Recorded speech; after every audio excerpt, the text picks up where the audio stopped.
Okay, guys, good morning. Welcome to our fifth edition of the Chit Chat at NSDCR, and we have a great presentation for you today. Again, that's for those of you keeping score, this is number 5.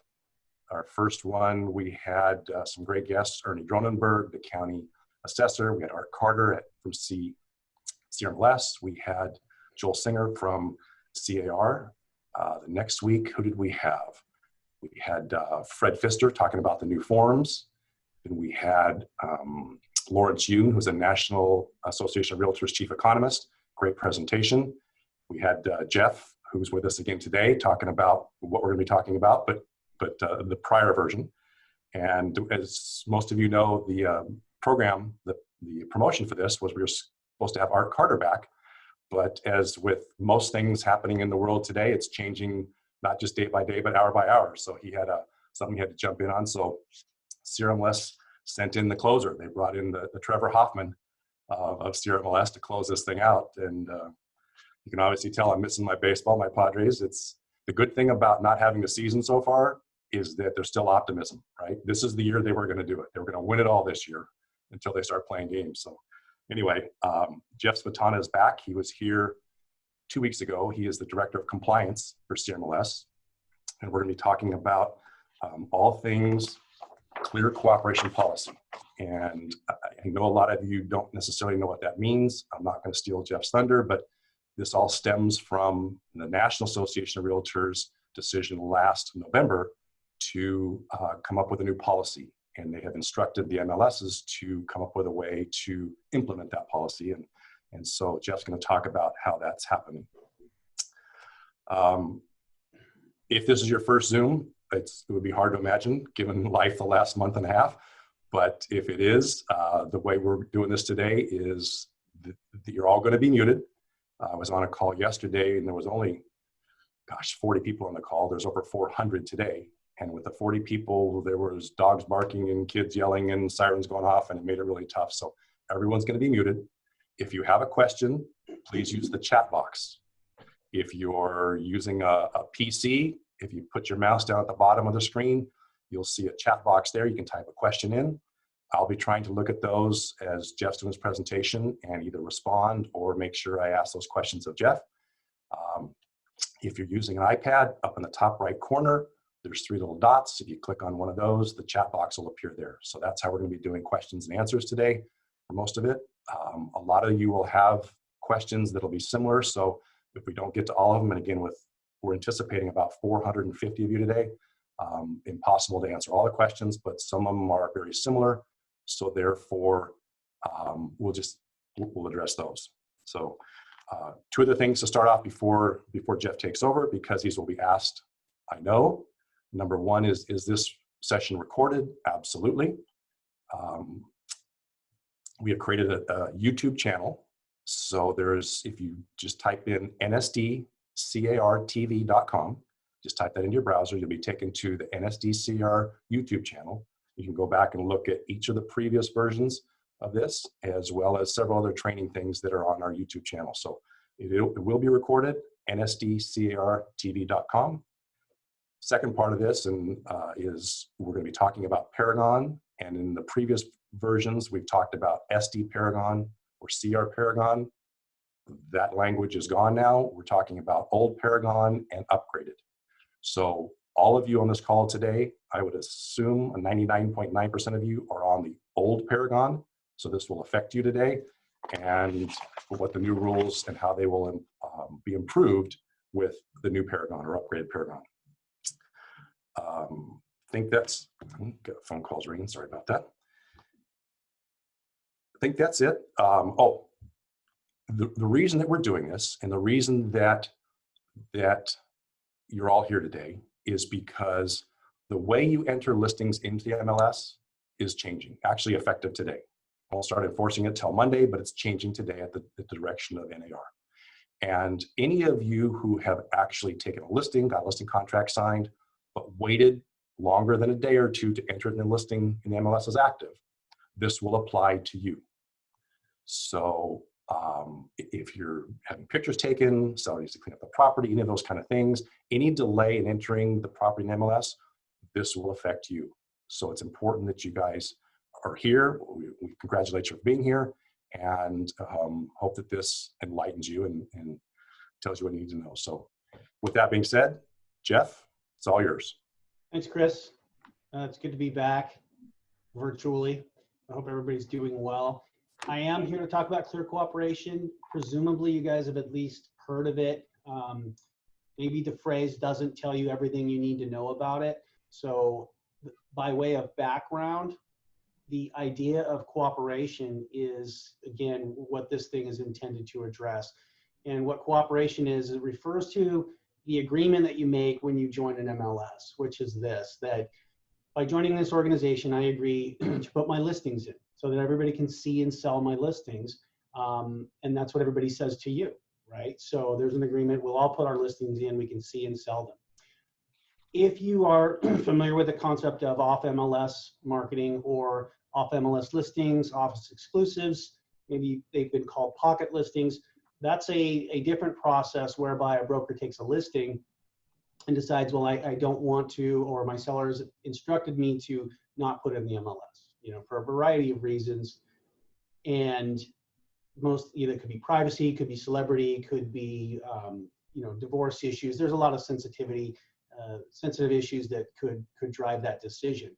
But as a consequence, what that means is you're saying essentially, well, at least it could be argued this, that you're saying, well, I want to see and sell all of your listings, but you don't get to see and sell all of mine. So that is, again, that's not cooperation. So this policy is intended to sort of put some limitations on that and address the idea that that should just be something you can do, you know, at any point. So this has been a sort of a controversy for a while, and NAR has taken it up officially. The beginning of last year, the concept went before the Emerging Issues and Advisory Panel.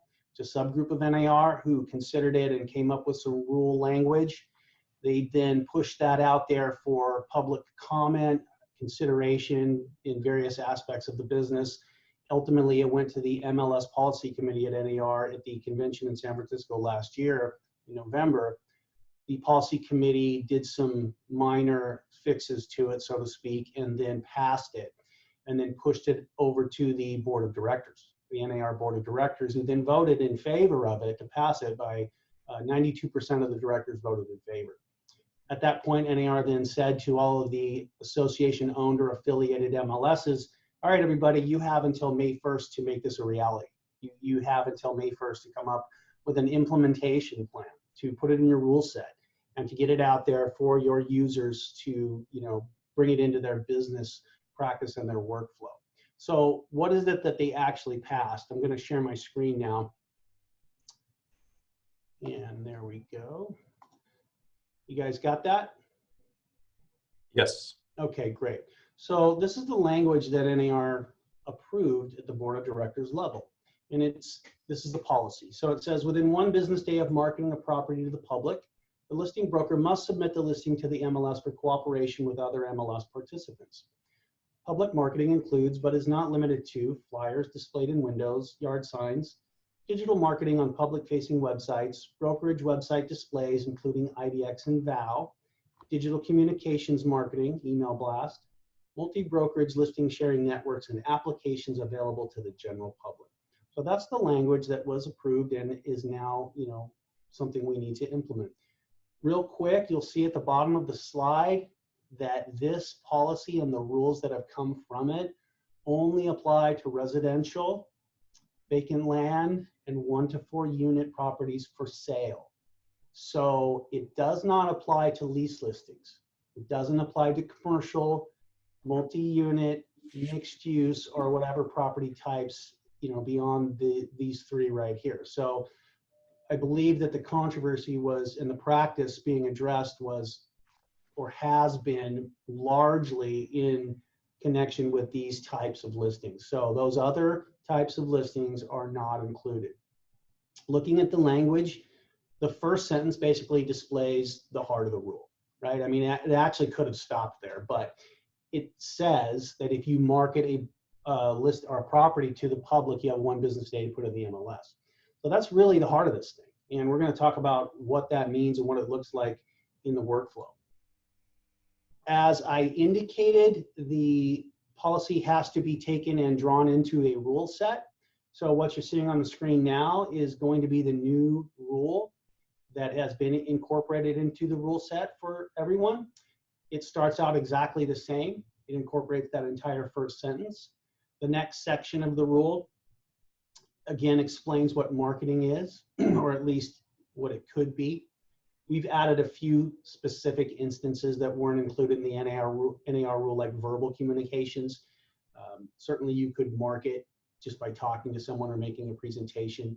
We've also added open houses, which would certainly be marketing to the public, because that's who it's open to. And then we've also addressed an issue that wasn't necessarily explained in the NAR rule as well, which is who's the public, right? So if there is a group of people that if you were to communicate to them about a property, it would trigger this rule, well, you really do need to know who those people are or who they aren't. So in an effort to clarify that, we've added a bright line here at the end of the rule. And what it basically says is anybody with whom your brokerage has an AD form signed in the last year is not the public. Right at that point, they've crossed over to being what you could call a customer or a client, but they're certainly not just out there in the general public. This is someone whom you're engaging in a business relationship with, right? There's at least a reasonable likelihood that you're going to be pursuing a deal, a transaction, showing properties. And obviously, when you do enter into that kind of relationship with a customer, you by the civil code definition, you have to get this form signed at the earliest possible opportunity, or earliest reasonable opportunity. So if your brokerage has someone, a customer whom you have this form signed with, then that person is not considered the public. So that's one part of the definition. There's a little bit more to it. Again, the key concepts here are who is the public and what is marketing. I just gave you one way to determine who is the public and who isn't. That's the AD form. It also means that, or another line is that any of the other agents in your broker office are not the public. Now that doesn't mean any agent in your franchise, right? So if you're KW or CB, it doesn't mean every single KW or CB agent out there. It's the folks who are under the common broker license in that office. So for example, if you were to go to the DRE website and look up your broker, you would see a list of agents who are, their licenses hung under that broker. If anybody's on that list in your office, then those people are not the public. So it would not trigger the rule, the one business day submission rule, if you were speaking about a property to those folks. So what is marketing? Well, you saw the list, the words. Marketing is pretty broad, right? It's really anything that you could think of that you're trying to use to generate interest in the property, attract a buyer, and or drive that property, out into the marketplace to get it sold, right? So clearly Zillow, putting it out there on the portals, that's pushing that to the public. Putting it on your social media, right? That's a great way to do it, but it's definitely out there to the public. Going to large meetings, as you can see the photo there, if everybody in that meeting is not in your office, then that's public marketing. Signs, open houses, email blasts, mailing list, flyers, going to a meeting, even a private meeting with someone and trying to generate interest in this property is definitely marketing. So it's pretty much, you guys know what it is, right? We get a lot of hypotheticals. Well, what about this situation and that situation? Honestly, if the intent is to generate interest in this property of any kind, then it's probably going to be public marketing. Hey, Jeff. Yes, sir. Before we go on, there's a couple of questions here on this specific one. I don't want to wait till we get past that, if you don't mind. Sure, let me get back to it. Fire away. First question is, I see a potential conflict with CRMLS's definition of public. If I have a database of people, not clients or public, that have signed an AD with my firm, am I able to market a broker exclusive via email to that database, or does the communication have to be one-on-one? The NA rule specifically includes email blasts. Yeah, well, if you fit within the description of our limitations, so if those people on your list have signed an AD form with your brokerage within the last year, then that is within the scope of our definition of not the public. And again, I mean, people on your email list could have jumped onto that list, 6 years ago, 7 years ago. The idea, the spirit of the rule is to try to ensure that these are people that you're actively working with. So the widespread email blast, unless they are limited to people who meet this description, then that would be public marketing. Okay. Another question, why is it that an internal list within a brokerage is not considered public? This seems to give an unfair advantage to a larger firm. Yeah, I mean, there has to be a line drawn somewhere, right? We have to make some sort of a distinction. If the larger firm has more people, then by definition, there is going to be more communication in that firm. This was certainly contemplated. We had sort of originally thought about using the buyer-broker agreement to make this distinction, but the board of directors wanted to be a little bit more, to be generally a little bit less strict about that and use the AD form. So there's nothing that we can do about the idea that if a brokerage office is larger and they have more agents, then yes, by definition, they would be able to talk to more people. It still means that they can't market to the public, though. And to follow up on that, I am on the board of directors, and I just wanted to clarify that because most agents in Southern California are not using a buyer-broker agreement. Northern California, they do a little more, but down here, they don't seem to do that. So the idea that we would try and change a business practice to try and accommodate this rule just seemed a little stretched. So using the AD form was the least obtrusive way to at least delineate or have a bright line, as you said, of what's considered a client or not. Yeah, and I appreciate that. You are on the board, so you definitely would know the rationale behind that.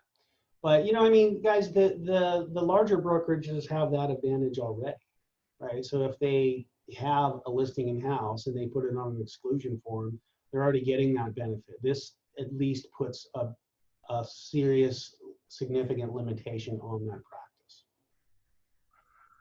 Okay, lots of questions are coming left and right here. Oh, I know. This policy seems to be pushing double ending the same firm, weird intent.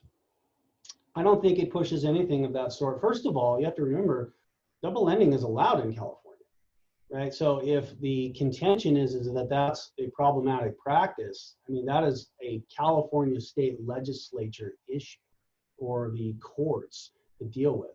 Whether you think it's good or bad, it's not permitted, okay? So we're not able to cross any lines and try to, you know, eliminate that practice. Double ending in terms of being pushed here, it would actually be more limited because if you are not able to advertise an in-house listing out to the public, at least you have, you know, less opportunity to push it out there. So the double ending, by virtue of the rule itself, will be more limited than it has been in the past. It's certainly not pushing it, okay? Because everything that we're doing right now, or what we're putting in place, is already happening now, but it will be less open to the marketing and the public and generating double ending deals. So well, I would say that's inaccurate. Yeah, there's a couple more comments along those lines, and I look at it differently. I look at it that actually helps the smaller brokers, because if you have a large brokerage who is allowed to take listings and exclude those from the MLS, that hurts the smaller independent broker. This policy is designed to ensure that everybody who takes a listing, if they market it to the public in any way, it has to go in the MLS, right? Which gives everybody access to it that they might not have had before. So I think it's actually just the opposite. Yeah, and it's an undeniable fact that more listings will be in the MLS, right? Because we get here at CRMLS around 2,500 exclusion forms a month, okay? The great majority of those don't ever go into the MLS, right? So there's a huge percentage of that 2,500 that never would go in, but now will, or at least a portion of them definitely will. If they're going to be public marketed, they're not going to have a choice. Or your inventory, you know, percentages are going to go up as well. And you won't have the silos of data, right? Because if you have comps, you know, you need those. And if you have all this off MLS activity, there's no rule that says those have to be put in as comps. You certainly can, but there's no rule that says they have to be. But if they're in the MLS, then the sold data is there. So you're going to get more data, more comps, and more listings. So, you know, I fail to see how it's less helpful in any way. Okay, there's lots more questions, but I know that a lot of them that are being asked will be covered in your presentation. So I apologize, but I just want to get those out. No You guys just problem. hang on with your questions, because a lot of this stuff will go through registered coming soon, how it's all going to do it. And he's going to answer lots of your questions. There's a lot to talk about, and all these policy items are certainly good. You know, we have to have healthy discussions about them. Yeah. Okay, so currently the process is, you should all be very familiar with it. When you get a listing, a clock starts ticking, right? And you have to make a decision within that time frame. For you Paragon users, the time frame is 48 hours. Within 48 hours of the effective date of your listing, you have to make a decision. Are you going to exclude it? Do you need to exclude it? Or are you going to put it in as active, right? Those are the only two options. That's been in place for a very long time. If you never use exclusions, your process has always been very simple, right? You get your listing agreement signed, you make sure the house is ready to go, and off it goes into an active status. That's not going to change. The 48 hours is always going to be there. Well, it certainly will be for the foreseeable future. You're going to have more choices now. Okay, that's the bottom line. That's really what's going to change in terms of this workflow. So let's look at what it's going to be like. So I want to point out, and Chris brought this up at the very beginning, for those of you who are maybe coming in a little bit late, we're going to talk about two different time frames here. So currently, if you're a Paragon user, it is, as Chris said, 99.99% sure that you are on the same instance that was in place when you guys were all merged together and using Sandicor. That same platform hasn't been changed. We've been using it, or you've been using it, and the members of CRMLS have been using that same instance. That platform is changing. It's good news, because towards the end of the summer, everybody's going to be moved off of the old Paragon onto the upgraded Paragon platform. You're going to have a lot more features. You're going to have some new statuses. You're going to have some new listing measures, and I'm going to talk about all of this. So what I'm talking about on this particular slide right here is how it is now and how it will be through the time frame until that transition happens. The first step is not going to change. You get your listing agreement signed, and it becomes effective. A clock will start ticking, 48 hours. You guys know that. Same situation. You will still be able to choose to go active. You can still exclude it, but as you see on the slide, we are introducing a coming soon status. Okay, that's coming a few weeks after everything rolls out today and Monday. We're waiting on Black Knight to just finalize some things like that. But you'll also have the option, the third option, to go to coming soon, and we're going to talk about that in detail. At the same time, because of the clear cooperation policy, you're going to have to be mindful that there's another clock that could start ticking if you market to the public. So they work together. So hypothetically, you get a listing agreement signed. You're waiting on the second signature. Who knows why, but there's a delay. In the meantime, your marketing team pushes out the Facebook ad, or your sign guy shows up and puts it up in the yard. Now you've triggered the 1 business day rule. So that's really the clock you need to be worried about that point, right? Because your listing agreement hasn't become effective yet. So the 48 hours hasn't started, but you now have the other clock. So these are two things you're gonna have to be mindful of simultaneously. Again, the first part of the process doesn't change. Get a listing agreement signed, effective, make a decision on what you're gonna do with it. If in the meantime you market, now you've got to sort of hustle up and make that decision quicker. Okay, so that was how it is now and how it will be through the end of the summer, well, September-ish. The upgraded version of Paragon is going to have one distinct difference.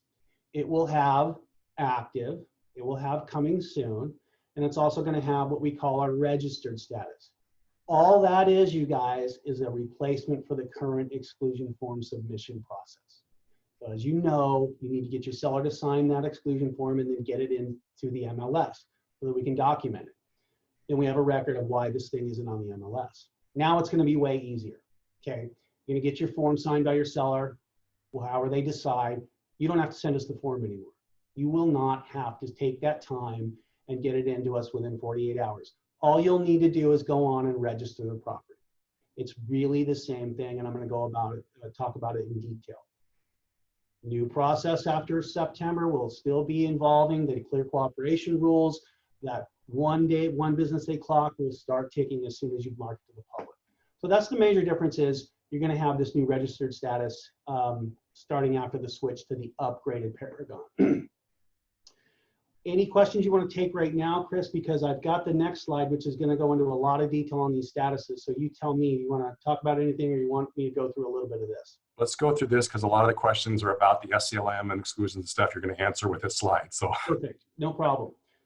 Okay, so this slide incorporates registered. So that means I'm talking about the upgraded version. Until we have registered, until you have the upgraded version, don't worry about registered, right? It won't affect you. Just use your exclusion forms, just like you always have. That's all you need to know about that. We'll talk about what registered means for the future, but again, until this switch happens, continue using your exclusions as you always have. So the options that you'll have at that point are going to be active, coming soon, or registered. So let's start on the right and talk about active.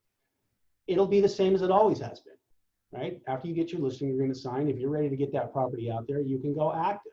The characteristics of active are as you have always known them to be. You can totally market the property however you want. It's displayed fully in the MLS. It appears in all searches. Commission is offered because you have to offer compensation on a listing for sale in the MLS.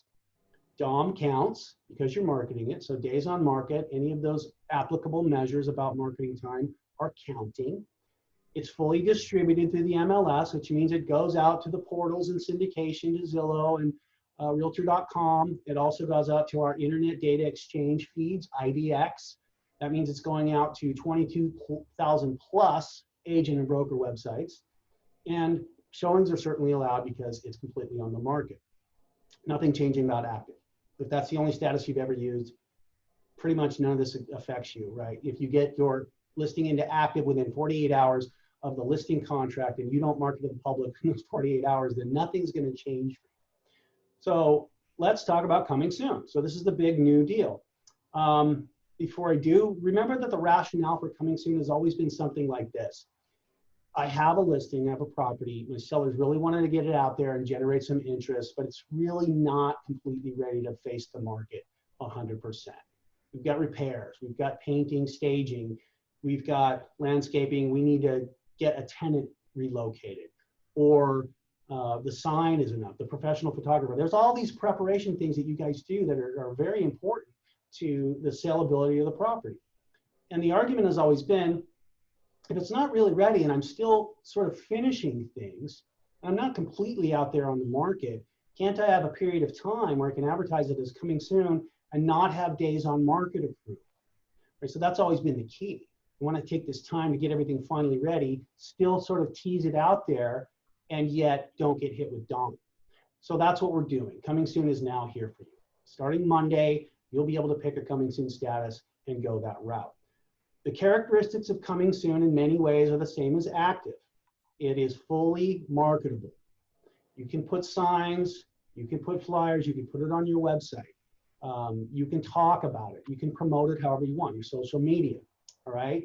It's fully displayed in the MLS. It's not hidden in any way. It's just as searchable, discoverable. You can put it in your carts, you can put it in your saved searches, all selected under status of coming soon, just like in active. No difference.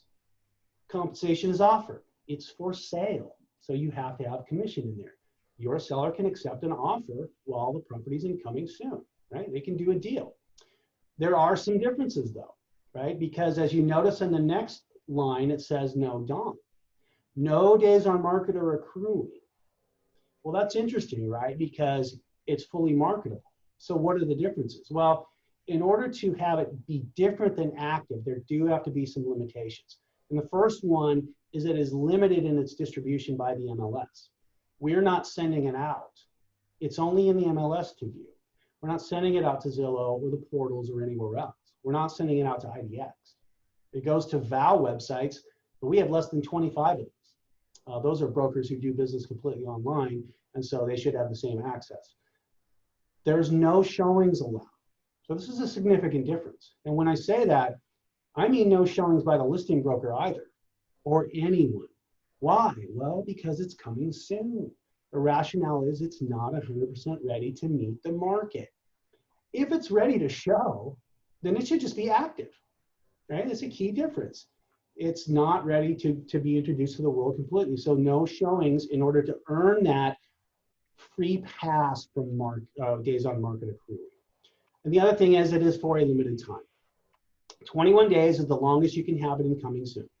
On day 22, the system will push it into an active status. Why? Well, because it's not coming eventually, it's coming soon, and 21 days is reasonably characterized as soon. You know, the research indicates that 3 weeks is more than enough time to finish up the finishing touches, unless, of course, you have some major renovation project going, and then you have to consider what you're doing before you even go to coming soon. So those are the hallmarks of coming soon. Again, 21-day cap, you can't extend it. Once you go out of coming soon, you can't go back because that's illogical. It's not coming soon. If it's now active, it's here. Can't go back in time. You can exit the 21 days anytime you want, right? If you get an offer on day 10 and the buyer says, I really, really, really need to see this property, you can kick it to active on day 11 and then do your showing, right? There's no commitment that you're making to leave it in for 21 days. And then you can go from coming soon to any other status. So I often hear the comment, well, if I see something go from coming soon to pending, then I know that listing broker was showing it. Well, you don't necessarily know that, right? Because deals are happening now and have happened always, you know, sight unseen, or, you know, vis-a-vis the marketing material, and someone sends in an offer subject to inspection, right? And if the seller wants to accept that and they're comfortable putting together the terms on that deal, then they're free. They have freedom of contract to enter into that and do it however they want. But you can't show it until it's active. So keep that in mind. Chris, I can move on to register, or maybe we should take a bucket load of coming soon questions. You're muted, man. Be careful what you ask for here. I know what's out there, trust me. Yeah, I'm scrolling through and trying to figure out some of these and respond to them. First of all, clarifying that the rule is in place as of today, but coming soon for the Paragon users isn't going to be available until the end of the month. That is correct. We don't have a precise date, but Black Knight, our developer, the Paragon developer, is putting it together. We just got approval on it from CRMLS last Friday. We were pretty much waiting on them to approve it because we have to make a joint decision, sharing a platform. And so we just got the approval, and Black Knight is trying to hustle that up. We're really, really optimistic that it'll be before the end of May. And that was very diplomatic. I'm going to be a little less diplomatic. Your call. We have been trying to get CRMLS to agree to this for some time, and they wouldn't respond, delayed the response, which meant that we couldn't meet the May 1st obligation. So we just got approval last week, and now Black Knight, who's a developer of Paragon, has to put that process in place. So unfortunately, that delay was caused by CRMLS, and so it's not available until Black Knight puts that together, and that's sometime the end of May. Right. So until that's available, guys, your options remain as they have always been, which is exclude it or go active within that first 48 hours. As soon as that coming soon is ready to go, you'll know about it. We'll promote it like crazy. So another question, which exclusion form should be used, SCLM or CRMLS? Really, the registered is doing away with the SCLM once this goes.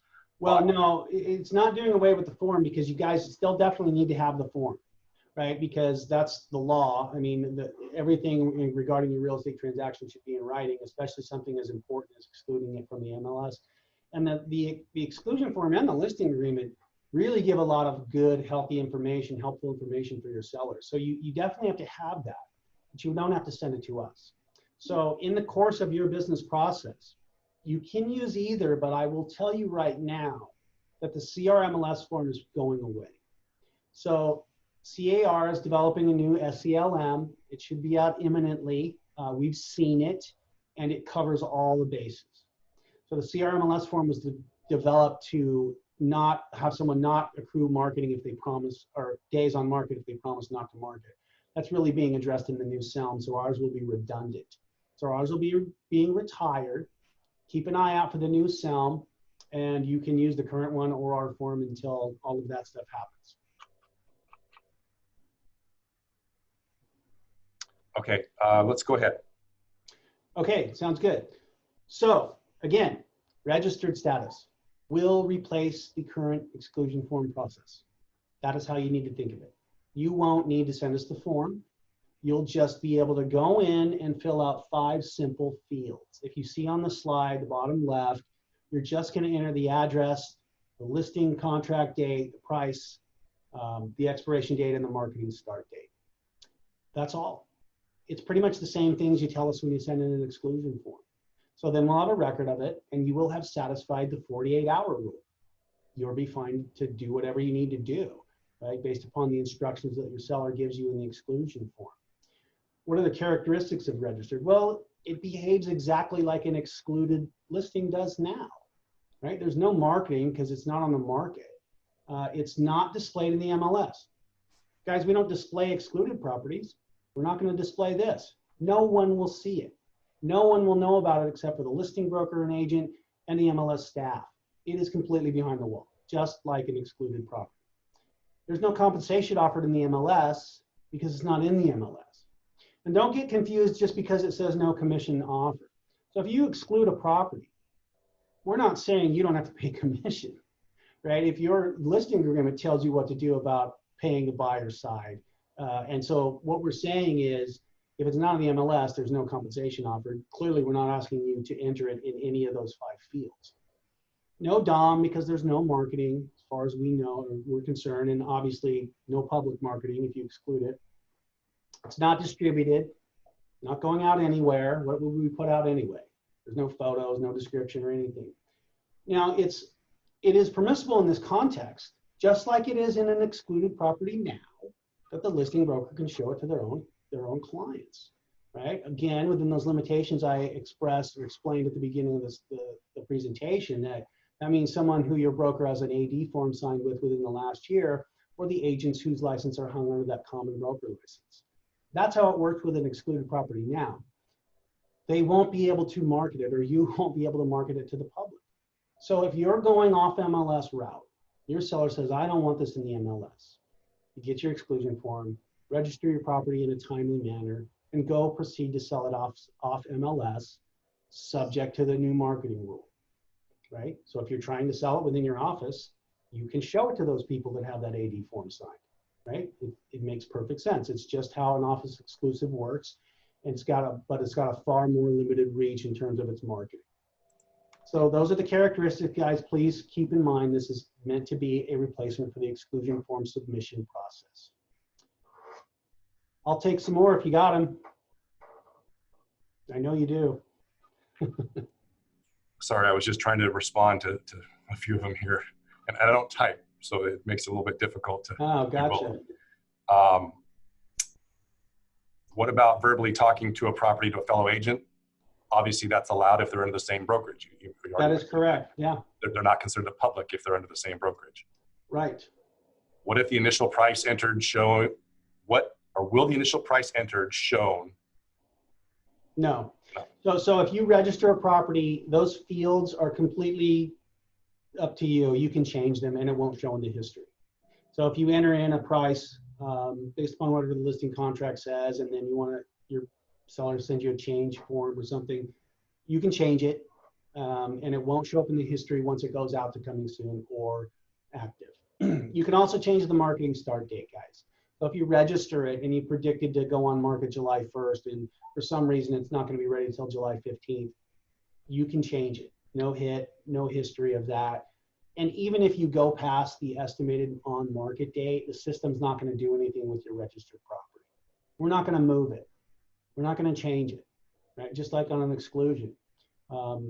If you go past the intended marketing start date, or we'll probably send you an email or a pop-up or something saying, do you want to fix this?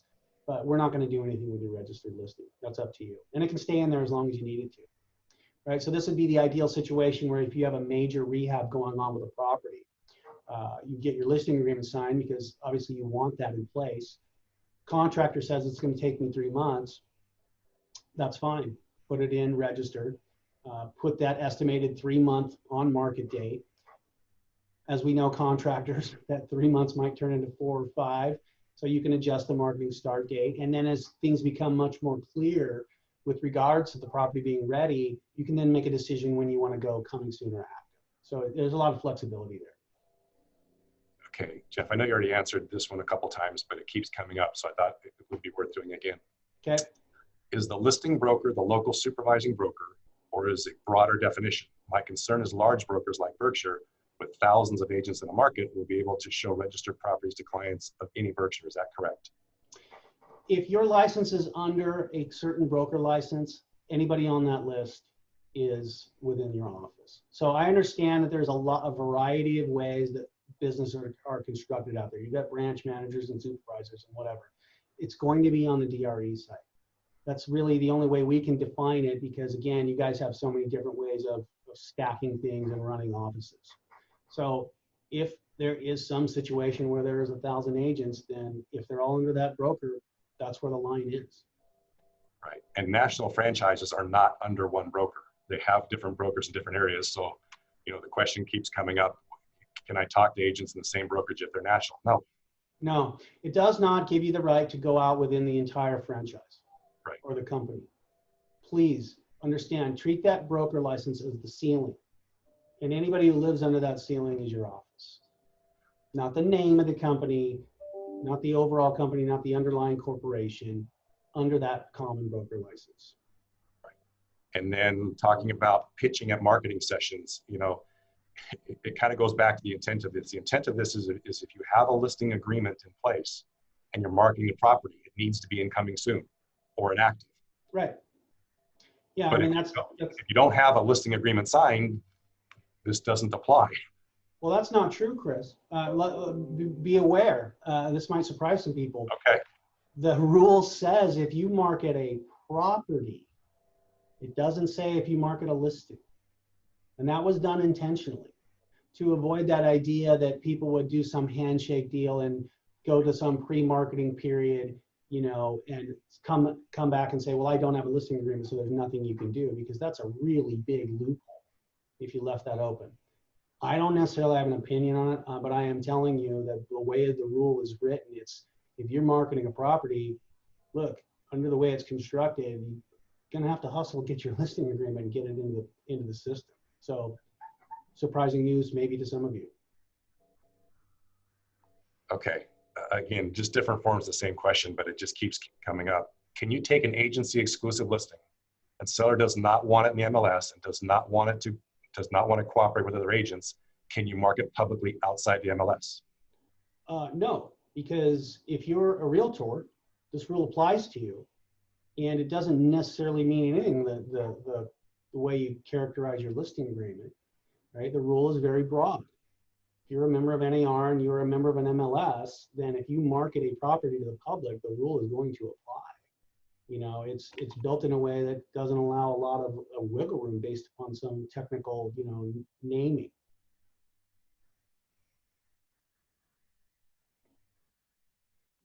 Sorry, I was typing again and had to mute myself so you guys wouldn't hear the clicking keyboard. No problem, no problem. You'll give your contact information at the end, and just for those of you who weren't here at the beginning, Jeff is the Director of Compliance at CRMLS.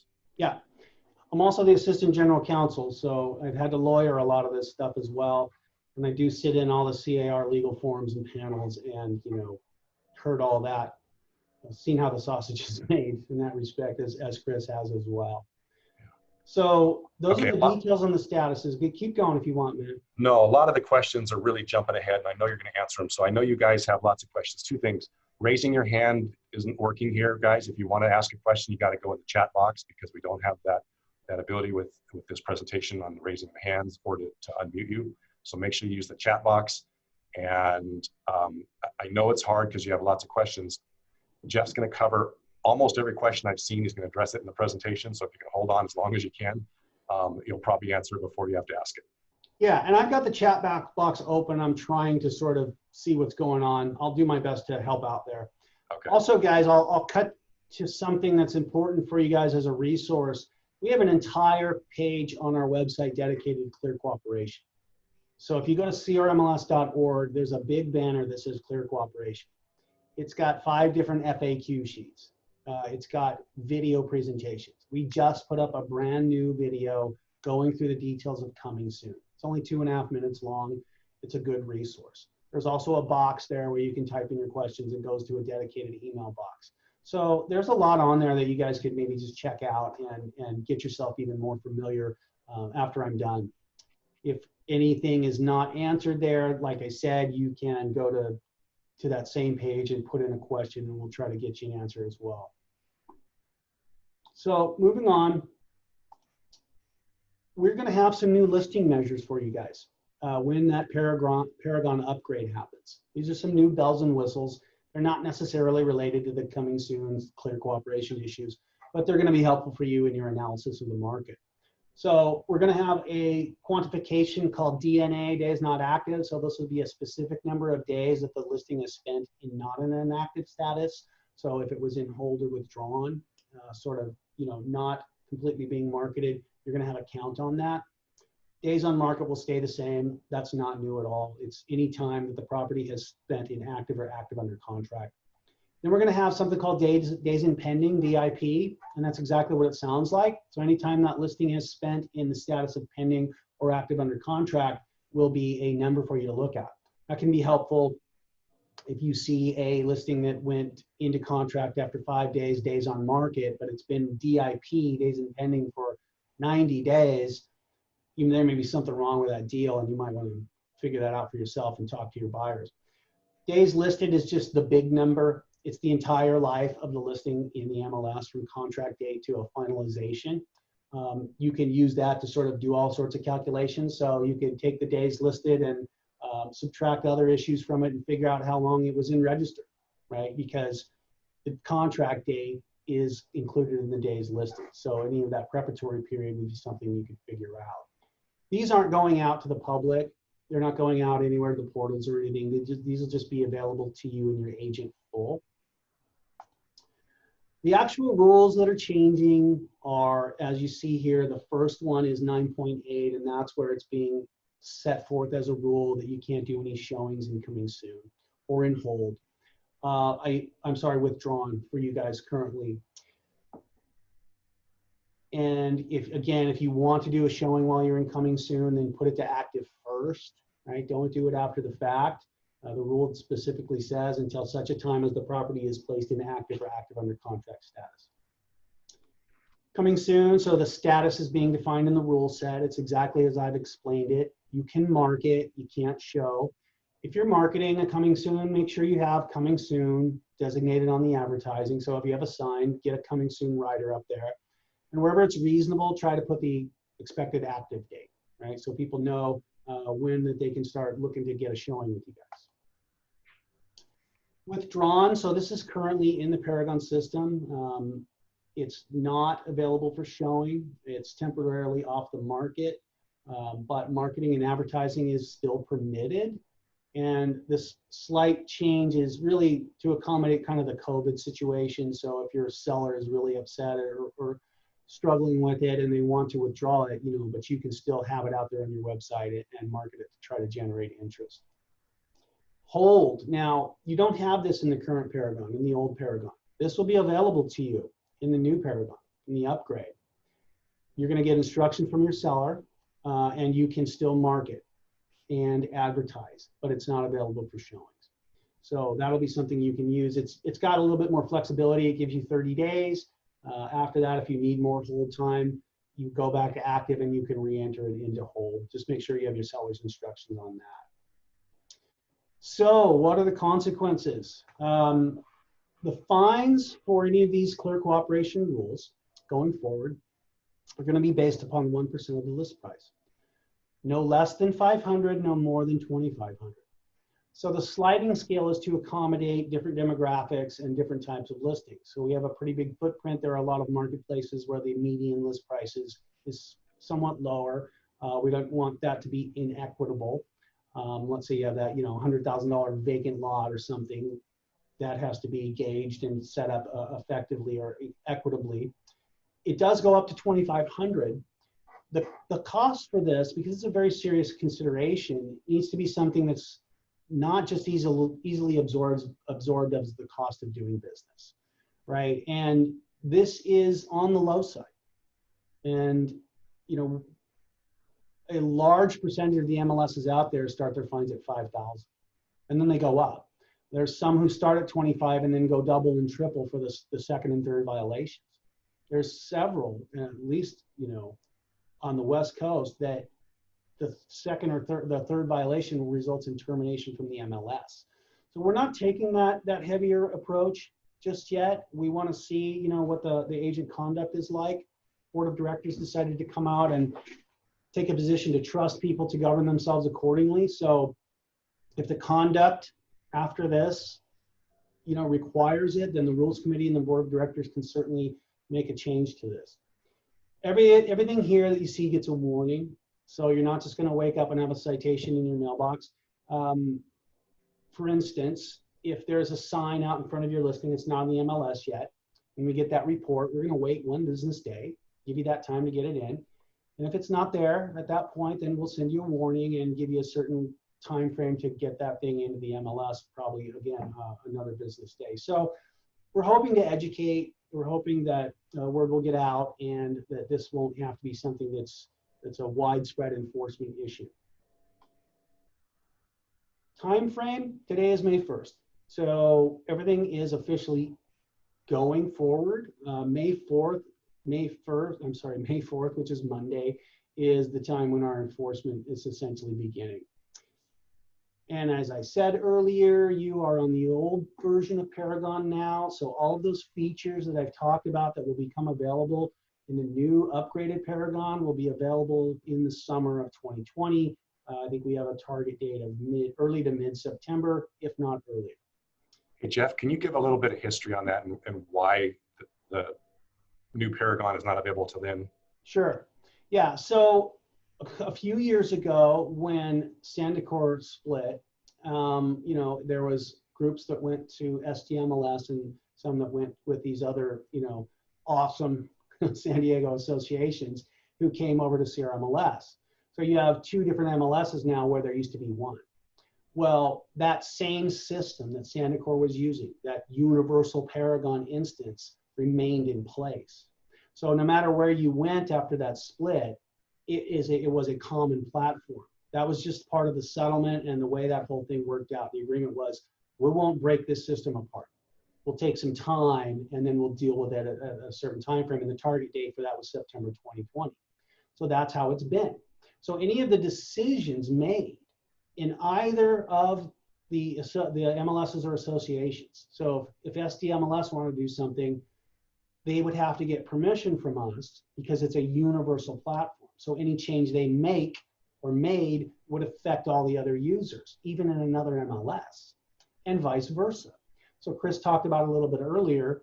We couldn't just set up coming soon for you guys prior to this split because it would require the SDMLS users to also have it. So it wasn't a thing that we could do unilaterally. It needed to be a joint decision. And we did start asking SDMLS in February for coming soon. Would they agree to it? We were going to introduce it. We wanted to roll it out and get it to these folks who are using Paragon as it stood. And that just took a while. There were some things going on. I mean, Chris can comment on that if he wants, but we didn't get approval from them for coming soon until last Friday. So it didn't work out the way we wanted it to, but that's all on SDMLS, guys. I would have loved to have this coming soon rolled out on Monday for you, just like it's going out the door for some of our other platform users. Again, the split will be taking place. So in September, that idea that we have to make joint decisions across 2 MLSs will no longer be the situation. The new Paragon instance will be 100% under CRMLS's governance, and we will be able to do whatever we need to do to give you guys the things you're looking for. So along those lines, a question that kind of came up and it's something I want to address is, so why are we talking about this now when the registered and coming soon status won't be available until the end of the month? Because people are still unclear, is coming soon available this month or only with the upgraded version? No, the coming soon is coming for you, right? If you're on the current instance of Paragon, and it's coming within a matter of weeks. You don't have to wait till September. SDMLS did agree to incorporate coming soon, and so we can bring it to you just as soon as Black Knight has it ready. And that's really only a few weeks away. So the reason we're talking about it now is because I would be talking about it to you in a couple of weeks anyway. So you can expect to be able to use coming soon at or before the end of May. And the other reason is because the NAR policy dictated the 1 business day, and that's effective today. So if you're marketing a property today. Right, I'm talking about the clear cooperation policy because if you think about it, technically that's not really related to the coming soon issue. It's basically this new thing is dealing with public marketing of off-MLS listings, and that is in effect now. You definitely needed to hear about it now or before now or very soon after now. So that is happening now. The coming soon thing is a feature, right, that makes a lot of sense, and it's being rolled out because we can do it. So that's coming, and again, you do need to hear about these things because there is confusion about the background issues, and we want you guys to know what to expect come the end of the summer when you're going to get a brand new set of features and a brand new platform with all sorts of different great things for you guys and new products that are going to be coming in the package under the hood. So that's all good news. And so why wait to talk about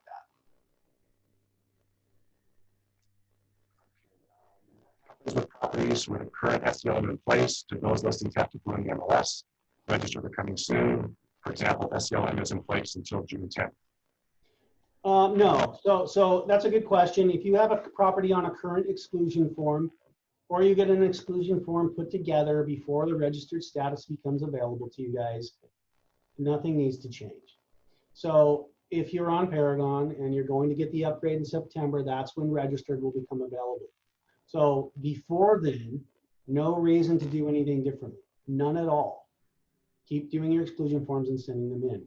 Let's say it's August 15th or August 20th and you're going to exclude for 45 days. If you get the exclusion form in place before registered goes live, don't worry about it.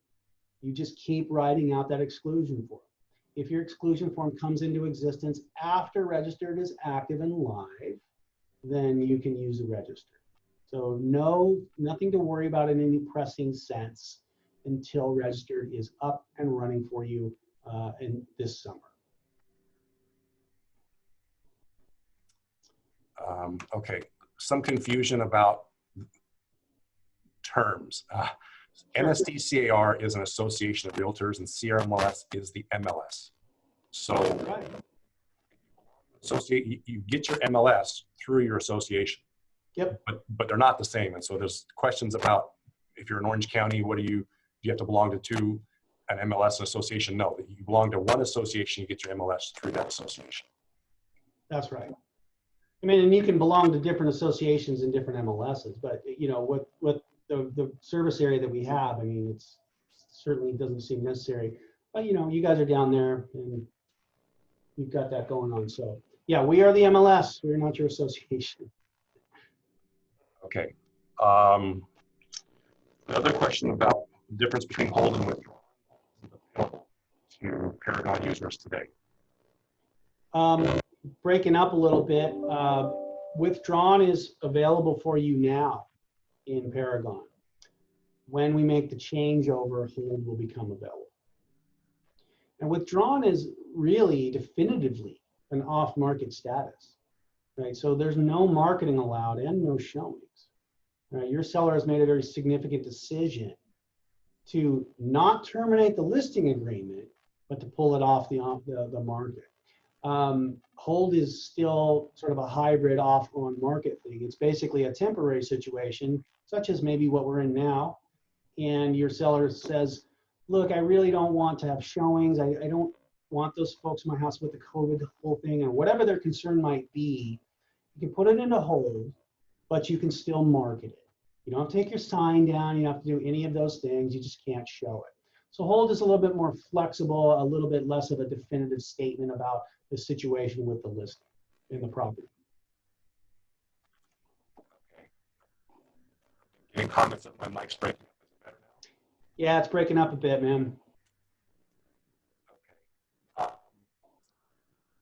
So it's business as usual with coming soon listings until the new status is received, then, correct? Agents will register them as exclusives and continue showings. Sorry, man, you're breaking up. I apologize. I can't hear you. Hey, I can probably help here. Jeff, can you hear me? Is this clear? Yeah, This is Tommy. yeah. Let me read a few of these, Chris, while you try to fix your mic. Just to verify, business as usual with coming soon listings until the new status is received, and then agents will register them as exclusives and continuing showings. Is that correct, Jeff? Yeah, but the question's a little fuzzy. It sounds like it's conflating coming soon with registered. So when you say business as usual with coming soons, there is no business as usual with coming soons because it won't exist and be available to you till Monday. Just follow your current exclusion process and follow the rules that if you have an off MLS listing, you can't market it to the public. That's the key component here. And then when coming soon is available, you can access that status and all the features that go along with it. The two are not necessarily connected. I see a few questions I'd like to touch on. Someone says, I don't see the difference between coming soon and registered. Well, it's a massive difference. Registered is not in the MLS. It's on an exclusion. Coming soon is in the MLS, out there in the MLS to be sold, right? To be marketed. And I mean, even though you can't show it, you can sell that property through the MLS. Compensation is offered. Registered is none of those things. Registered is like parked in a garage, waiting for either going the office exclusive route, the off MLS route, or waiting for the seller to make a decision on where it's going from there. So it's a pretty significant difference.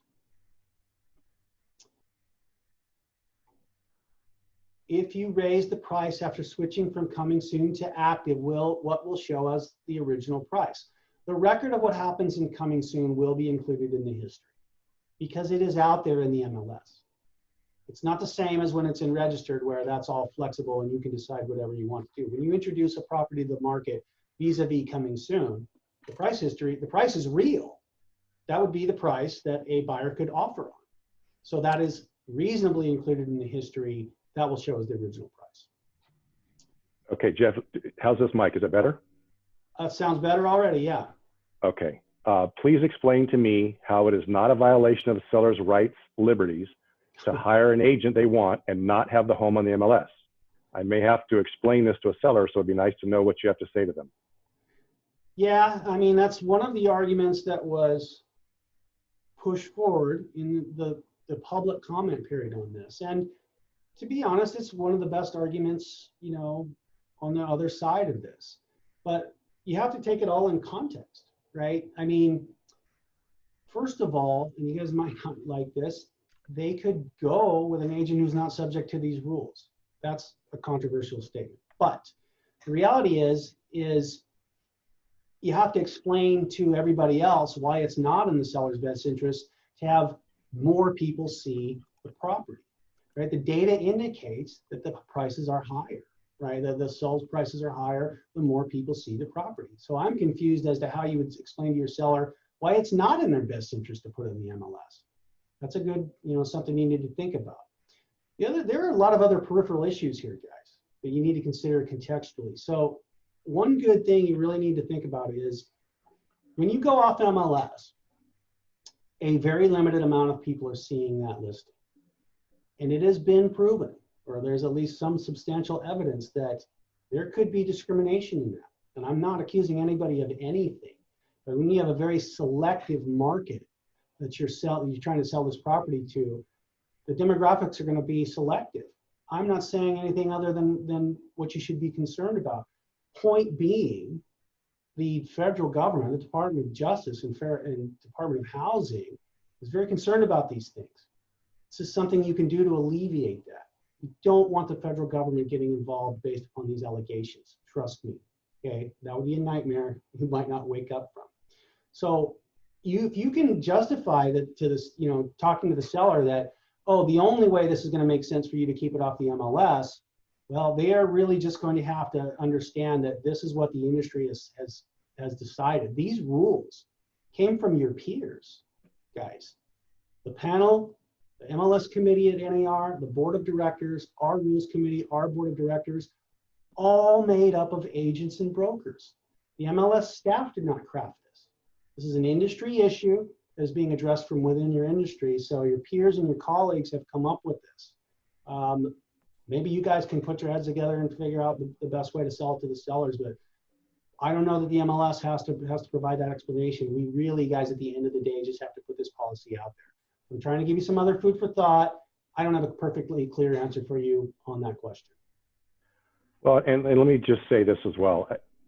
There's no policy that NAR could have come up with that would have handled every situation and pleased everybody. It's impossible.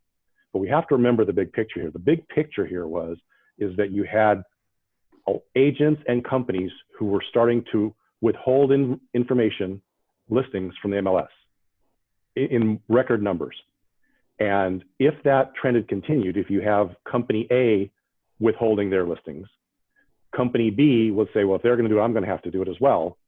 And pretty soon the MLS falls apart. The MLS is built on cooperation. The way that it makes us work and separates us from other countries is that we take a listing, we put it out there, expose it, and other people have the opportunity to sell it. If you take that away, then it's going to favor larger brokers who can simply market their own selves. But what does that do to the customer? The customer has to go to multiple websites to find out properties that are available, and that's not in their best interest. If we can continue to cooperate and share listings, then that benefits all of us. And that was the intention.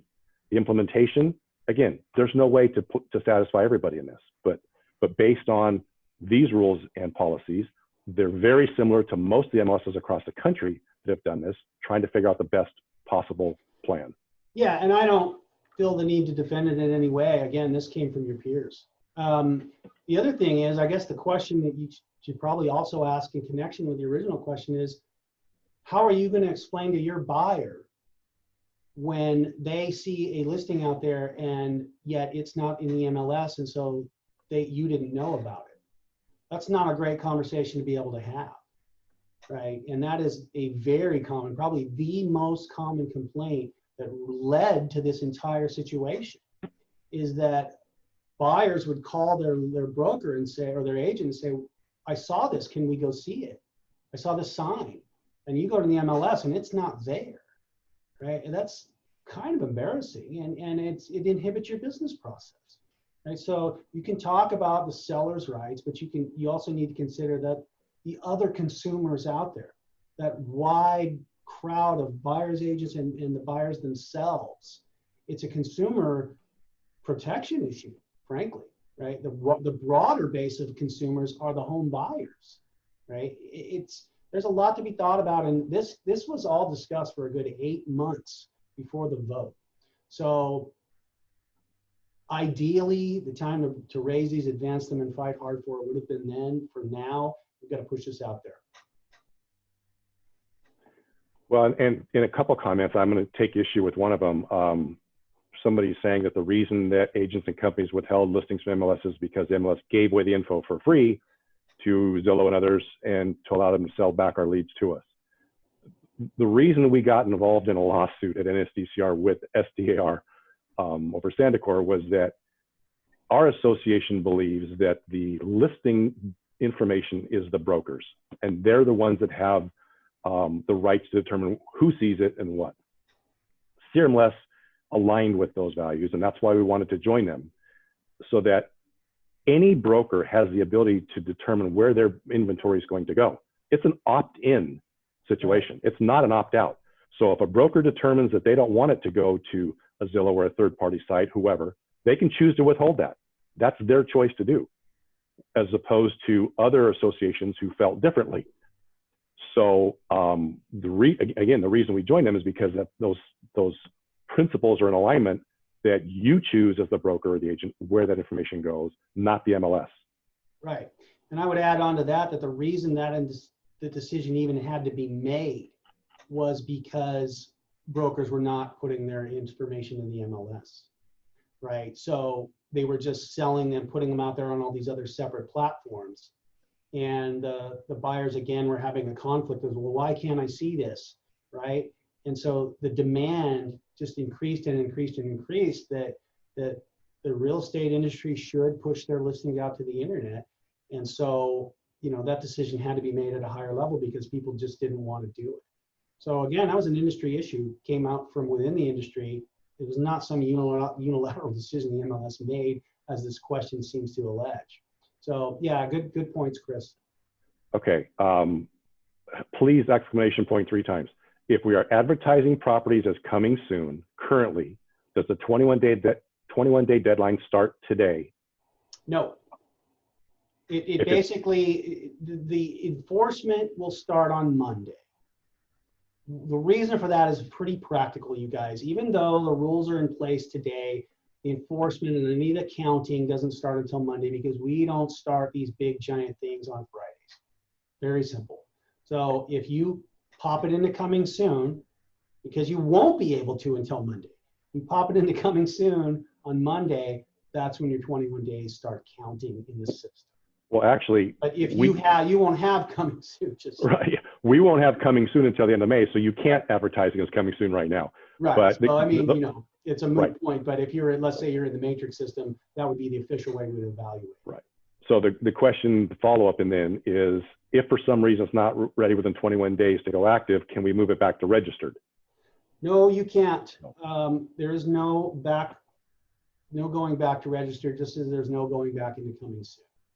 Right. So it's really, you wouldn't be able to exclude, go active, and then go back onto an exclusion form. You guys know very well that's not how it works. So it's the same concept with registered. You can't do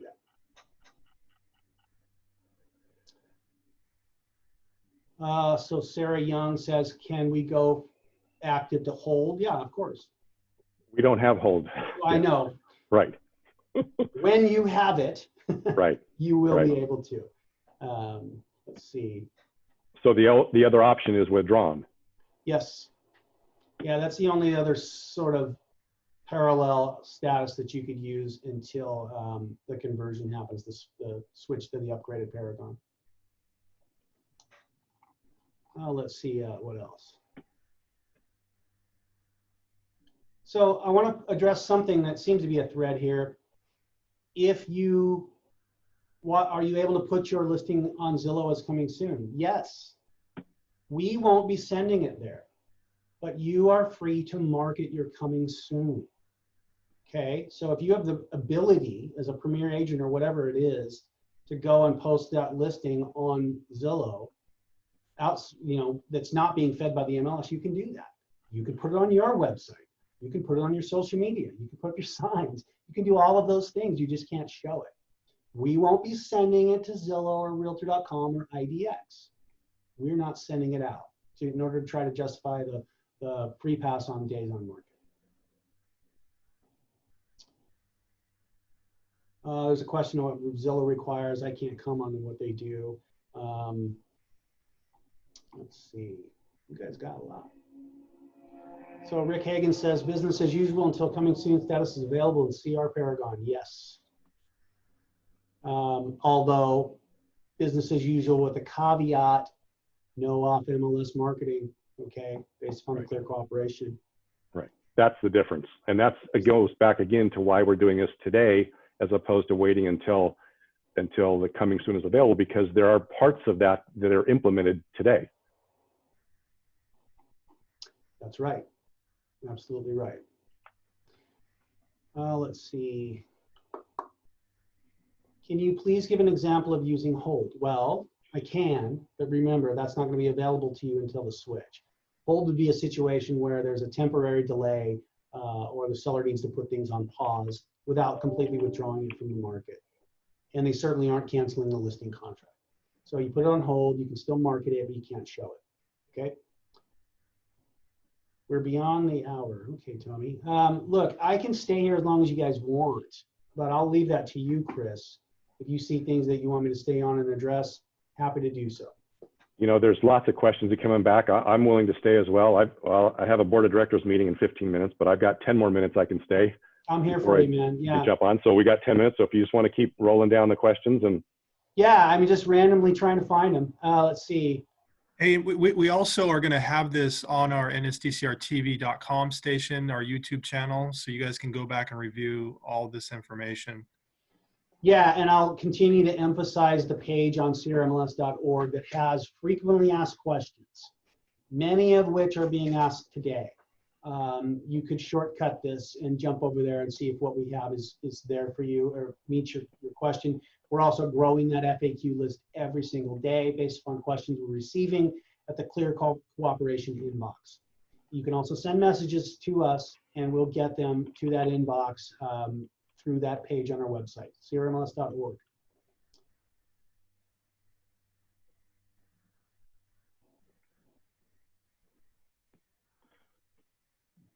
Rick's question, the question I keep getting from agents, if I submit an SCLM today for a new listing and the seller wants me to advertise as coming soon, can I advertise and show the property? It will be placed in coming soon status once the status is available. Well, no, because you're going to be in a situation where the only option for you is to put it in as active. Right. Right? Because you'll be marketing to the public. There is no more free pass on that. That is as of now. So if you have a listing that is not in the MLS and you advertise, market it to the public, you now have 1 business day to get it into the MLS, okay, for cooperation. You can't stay on exclusion anymore. You can't stay out. And as it goes right now, the current Paragon system, the only way to get it in there is inactive. So you will need to get it into active within 1 business day. You can't use coming soon. You can't do any of that stuff until that's ready to go. So that's the essence of what's happening here, guys. Okay, question again. A San Diego County property is listed on CRMLS coming soon status starting Monday, May 4th. We don't have that starting Monday, May 4th. We won't have it till the end of the month. Correct. And is it okay to have it marketed and no showings until active? No. No. You have to put it in. So if you're marketing, it doesn't matter what the situation is. If you're marketing it, you're going to have 1 business day to put it into the system as active until things change, and then you'll have the option to use coming soon. But for now, maybe if you can go back to that slide with the 3 different statuses to show that no marketing can be done or when marketing can be done. There you go. So active is going to behave as it always has. Coming soon, you can market, you just can't show it. Registered is an excluded property. You're not putting it in the MLS either temporarily or ever. That's fine. But in that context, in that status, you cannot market to the public or you're going to have to put it in the MLS. In the past, you could exclude a property and market it however you want. That's what caused the entire controversy, okay? The limitation now affects those off MLS listings. If it's not in and you market to the public, you've got to put it in. Currently, your option will be to put it in as active, but by the end of May, you will have the options to use coming soon or active. That's that rule. That's what that rule does to you guys. That's how it's going to affect your business process. Okay, couple questions about Matrix and Paragon. Yeah. We have a handful of people that are using Matrix right now. Okay, good. For those people that are using Matrix right now, coming soon is available on Monday. Yep. And everything. Registered will be available for Matrix users about 2 weeks after that. Yeah, but basically everything we're talking about is available to Matrix users now. Yes. And the CR pair, or the, really going to go off topic here. Upgraded Paragon. The upgraded Paragon will be available. So if you wanted, I didn't want to offer this. Yeah. It's out there for you. There are ways to switch before September, if that's what you want to do. You know, talk to our association resources department, right, or someone at your association. Question: how will shared Paragon users see Matrix coming soon listings? They will probably see them as active. So the situation is tough because you guys have to understand this is technical. It's the same kind of situation with our data share partners. Not all systems speak the same language. They don't all have the same fields. So there is no status in Paragon that says coming soon. A coming soon in the matrix system will be read by the Paragon system as active. Okay, so, but we'll only enforce based upon the rules applying to the system of origin. So if somebody put it in a matrix, they get to put it in, it's coming soon. The way you read it is a situation that will be resolved as soon as it's coming soon is available in Paragon. We all have to be speaking the same language. Otherwise we've got square pegs going in round holes and it doesn't work. Okay, one last thing that maybe you can expand on is that because of the lawsuit and the settlement, we kept the same version of Paragon or the same instance or the same, whatever we call it, for the 2-year period. And that's what's up in September. Correct. Everybody who's on Paragon today, whether you're an SDMLS member or a CRMLS member, is going to be going off of that version. That version goes away. And you'll either go to San Diego's version of Paragon or CRMLS's version of Paragon. So everyone's going to be off of the current version. When that happens, North San Diego County members will have access to either Matrix or the CR Paragon or Flex or whatever else they're offering at that time. And that transition will be as seamless as technology can make it, right? We'll just be rolled into that version. One day you wake up and all of a sudden you're on the CR Paragon version. Correct? That is correct. It'll be a seamless transition. You will have almost all of your saved materials be transitioned over. That's beyond my purview, but I'm told it should be relatively painless. Then you'll wake up and have that new system and have everything there ready to go for you. If you wanted to go over earlier than August or September, it is possible, but it's not without some effort. The pain point is that you're going to lose all your saved searches. Right? This is what IT has told me, because they just don't read the same. The saved searches in the Paragon system include a lot of fields that are not RESO compliant. So for instance, the room size thing, that Matrix doesn't have any of that, nor does CR Paragon. So those searches, they break when you try to push them over into another system that doesn't have that same feel. So it's a little tricky. I hate to talk about it, honestly, if I don't have to. But once we get over there, if you just stay as you are, that Paragon will work and you'll have access to all the new bells and whistles. You'll have the better rule set. You'll have the 75 pictures rather than 25. You'll have the active under contract. All of the great things that the reason that we went to CRMLS in the first place will be available at that time. Correct. Yeah, plus all the other products that are going to come in the product suite. That's not my game either, but I know it's good stuff. Plus those new listing measure counts, plus hold status, you know, yeah, I think it's going to be great. Right. It just can't come quick enough. Yeah, I know. At the time we negotiated, we thought everybody would want 2 years to have that transition, and now we wish it was switched over a year ago. Yeah. Yeah, well, I think I've got to bounce, and so do you. I do, yep. We've got a board of directors meeting in 5 minutes. So, okay. I know we couldn't get to all your questions. Again, Jeff, tell them where they can go get information on this. First of all, this entire recording, along with the other 4 that we've done, is available on nsdcartv.com. Jeff, where's all the information on CRMLS? Yeah, CRMLS.org. And there's a big banner in the middle of the page, the landing page, that says Clear Cooperation. Click there, and you're going to have access to multiple webinar videos on all of the systems, including a specific one, a general session on this Paragon slide set. It doesn't have as many question and answers, so it's a lot more streamlined. Ed Zorn, our general counsel, did that yesterday. That's ready for you. There is a coming soon video that we just created yesterday that'll answer questions specifically to that topic. And there is also all the FAQs and a place to submit your questions on this issue. Okay, and then if somebody has additional questions, it's not there, what's the best option for them? Send it to clearcooperation@crmls.org. There we go. And you're going to respond. Someone there's going to respond. I will. It may take me a while, guys. Honestly, that inbox has been in quadruple digits at some points, so it's been a task. But we are doing what we can. Check the FAQ first. You may save yourself a ton of time and me a little bit of work. Yeah, we appreciate it. And again, thank you guys for holding on. There are still over 100 of you that have held on this long, the diehards. We appreciate that.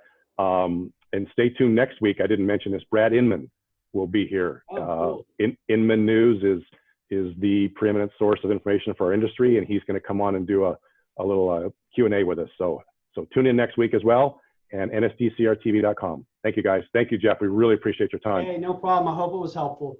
It was. Thanks. All right. Have a good day.